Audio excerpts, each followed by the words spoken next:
Hi everybody, welcome to my channel. Today I'm going to be reviewing a really difficult book. It is Michelle McNamara's I'll Be Gone in the Dark. Because of the subject matter, I'm going to leave a timestamp so you can skip ahead if you didn't read the book, if the nature of the topic is upsetting, or you just cannot handle or don't have the bandwidth to discuss topics of rape, murder. Totally understand. Here's the timestamp. Skip ahead, join me later. I'll Be Gone in the Dark was written by Michelle McNamara. She is a journalist, and you definitely get that sense when you read the book. Things seems factual, but because she's such a good writer, not only is the facts nicely laid out, but there's a bit of compassion and empathy when she's speaking to victims and families and painting the picture. I'll be dividing this book into two parts. The first part is the actual book itself for the sake of being a proper book review. You know, the techniques she uses, the shortcomings. The second part of the book is about the big picture. And the only word I can use for that is atmosphere. So let's do the first part. The very first part of the book starts with murder in Irvine, California in 1981. That was not the first murder. This killing spree took place for a decade from 1976 to 1986. So it goes by the city and the date, and then you hear the murder and the things around it. I actually avoided the centerfold only because it was too real. You see the town hall meeting where someone says, "This would never happen in my house. No way." Guess what? That family was the next victims. The book is terrifying, there's no question about it. I could only read it in the daytime, and as a result, I didn't finish the book till the night before book club because I'm at work in the daytime and I'm too scared to read it at night. These are the things I didn't know because there's now a HBO series. I didn't know that she felt pressure to write this book and write it quickly. So maybe that's why the book feels rushed and a little bit disorganized. There are so many elements to this. There is physical evidence, the fact that he burglarized. She does a great job actually painting the terror that you feel, because I made an effort not to see the pictures in the centerfold, but yet I was frightened. I was so scared that I asked my husband if he could take on more responsibilities at home, and his responsibilities are to go around the house, close every single drape, lock every single door. And I thought we were doing this out of habit, and it turned out we weren't because of the pandemic. We were both home. And so things just started getting lax, and my husband's been really good about it because now I come home from work and I actually have to unlock the door to let myself in, even though him and the dog are inside. I just want to make a comment about a dog. I'm in the process of searching for our next dog and it's not going well. Last night I filled out an application to adopt a puppy, and it said, "Why do you want a dog?" And I listed 3 reasons: companionship, an exercise buddy, and I feel secure when there is a dog. Apparently this guy actually may have attacked a dog, and not just that, he was so cunning. He actually got caught, and they didn't know that they had caught a serial killer. And what was he caught getting? Dog repellent. He was shoplifting, because if he actually bought it, there would be a paper trail. But because he was shoplifting, there wasn't. There's another part of the book that I felt was a little indulgent, but maybe now in retrospect, I think it's a love story. But the author dies, and it is common knowledge that she dies from natural causes in 2016. She was married to the comedian Patton Oswalt, who, by the way, in my opinion, is a really good comedian. He seems to mix humor with compassion, and it's easy to be funny when you're mean, but it's a lot harder to be funny when you're compassionate. He writes the epilogue, I believe, and it just felt like a love story to Michelle because, you know, he wanted to sort of acknowledge all the hard work that his wife did to help find this killer. If it wasn't for Michelle McNamara, the word Golden State Killer would not have come into play, because one of the reasons why he was so hard to catch is because in the different areas of California where he was attacking women, he had different names. The writing is good, but I expect a journalist to be a good writer. But the book itself fell short. There were so many questions raised, and for the sake of completion, I wanted those answered. Why was he picking on certain neighborhoods? And these were questions I had to ask my friend. And I said to my friend Jan, I said, you know, he picked these subdivisions where a builder wanted to experiment with these modernistic houses that didn't face the street. And these were new developments. These were, you know, up and coming subdivisions, new families, newlyweds, people starting their careers. And she said, well, think about it. If you're building a new subdivision, you don't know your neighbors. And if you don't know your neighbors, you're not going to look out for them. And she's right. One of the reasons I feel so safe in our neighborhood and let things lapse the way I did is because my neighbors are looking out for me. If the car is not in the driveway, they call and say, are you all right? Are you okay? That's the kind of neighborhood I live in, and that's why I feel safe. And now it explains why he targeted those areas. Additionally, there were things like he attacked homes close to greenbelts and freeways, and the logical answer is for quick getaways. But did he have access to an airplane in order to see this? And there were questions. Was this a real estate developer? Did this person have a background in real estate? Did this person have access to an airplane? Was he wealthy?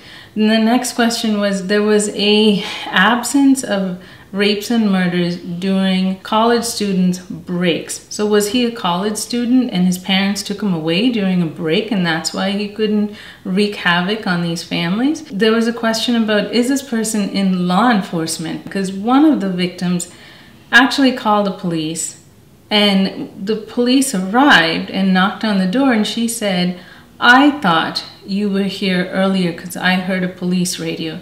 The second thing I want to discuss with you is atmosphere. Why did it take so long to resolve this case?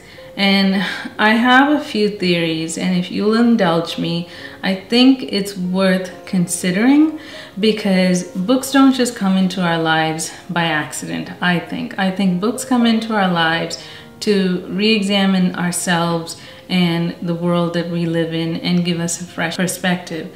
I think the problem with the world right now is we're not doing a lot of talking to each other, and we all live in our individual silos. So is it because these crimes happened against women and it just wasn't a priority?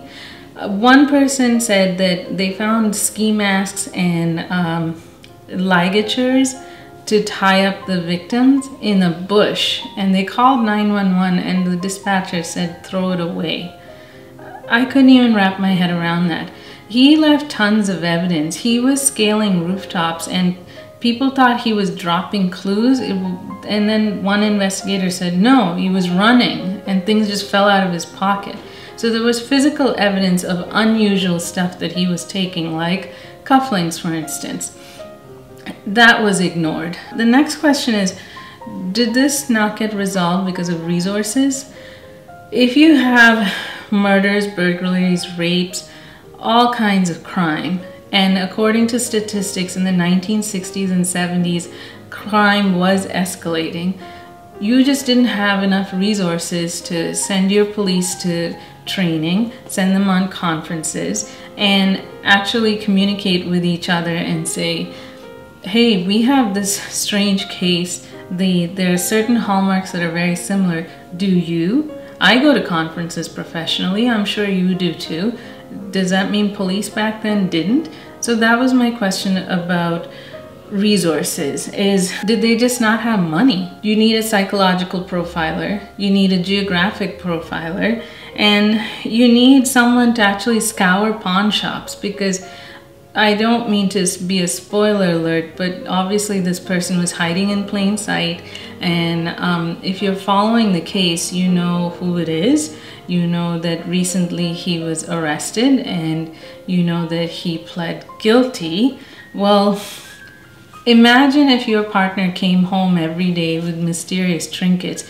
You would ask questions. So Maybe they didn't come home with trinkets, they went to pawn shops. And pawn shops, after the conversation I had with my friend today about this, they don't hang on to objects for long. If it doesn't sell well, they're discarded.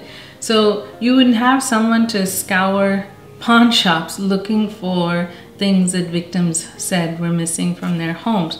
So I'm wondering, is the reason why this wasn't solved because of resources? The next one is DNA. There simply was no DNA technology back then. But then this begs to have the second part of the question. These were multiple rapes. Do they really expect us to believe that not one of these rapes resulted in a pregnancy? Now, at the time, the atmosphere was the 70s. Crime was increasing and increasing. Roe versus Wade happened in 1973. These crimes started in 1976. So is that why we don't know about any resulting pregnancies? There would have been clear evidence of DNA right there. Unfortunately, the technology didn't exist for another decade, and even then it was in its rudimentary stages.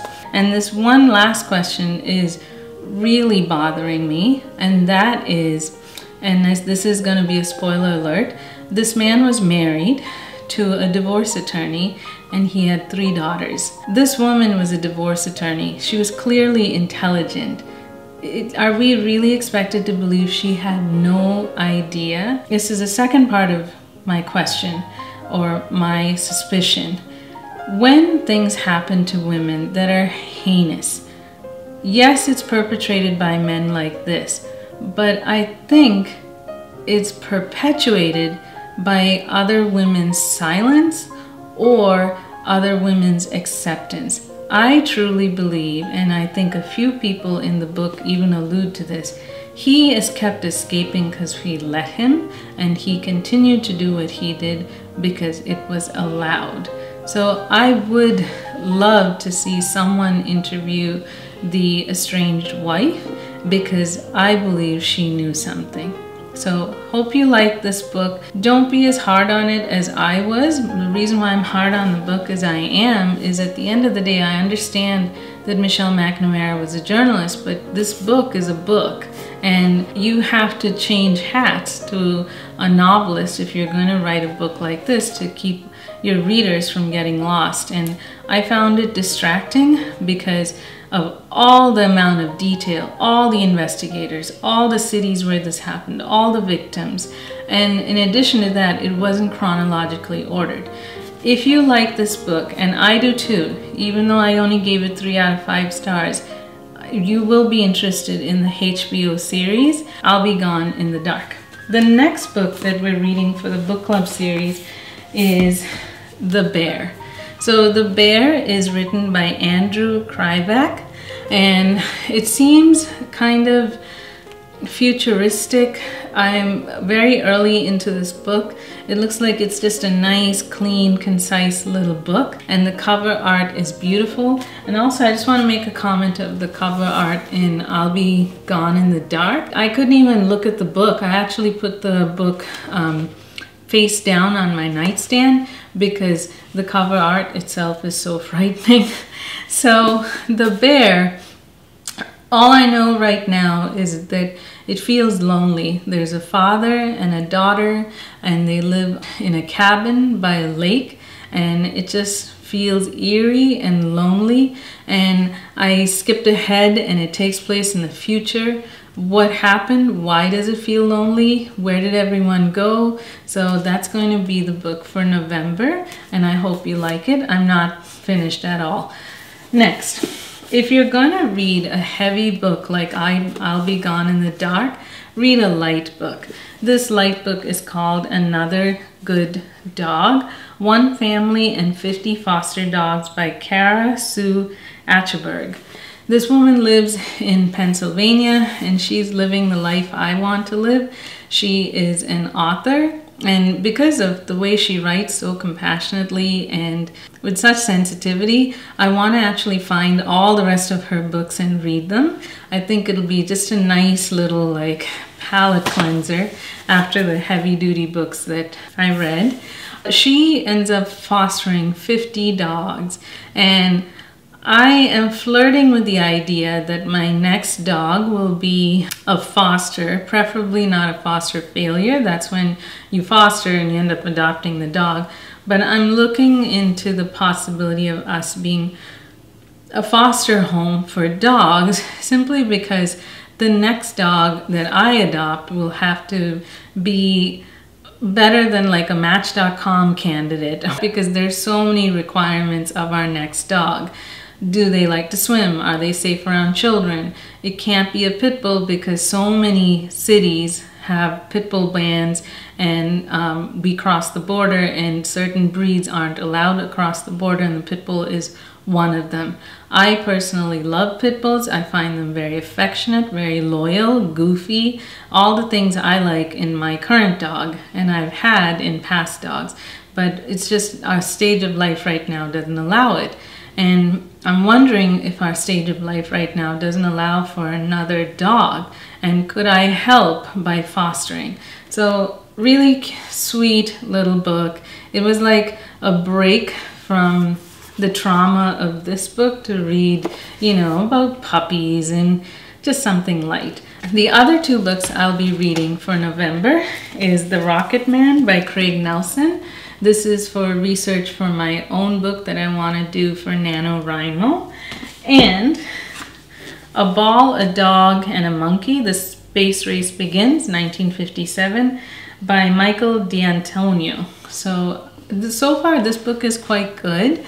I like that it's not just talking about the space race, it's actually talking about, again, the atmosphere, like Russia and post-Stalin. And we only think of Russia in terms of communism, but you know, the Russian people themselves have been victimized by various ideologies, and I didn't know enough about that. I always suspected, you know, if you want to brainwash an entire nation, it's going to take a little bit of force and violence, but I didn't know the extent of it. And so I'm at the part in the very beginning about a Russian chief engineer that is here in the US and to launch a rocket and what's so special about this rocket. So I'm quite early in the book, and I like books that paint a really good background to one single event. And so the event is a space race, but the background is the USSR and communism and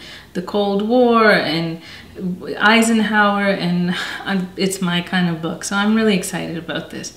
I hope you enjoy all these books that I described. Comment below. I'd love to hear your thoughts on any of these books. All right, take care, have a good day, and I'll see you in the next video. Bye for now.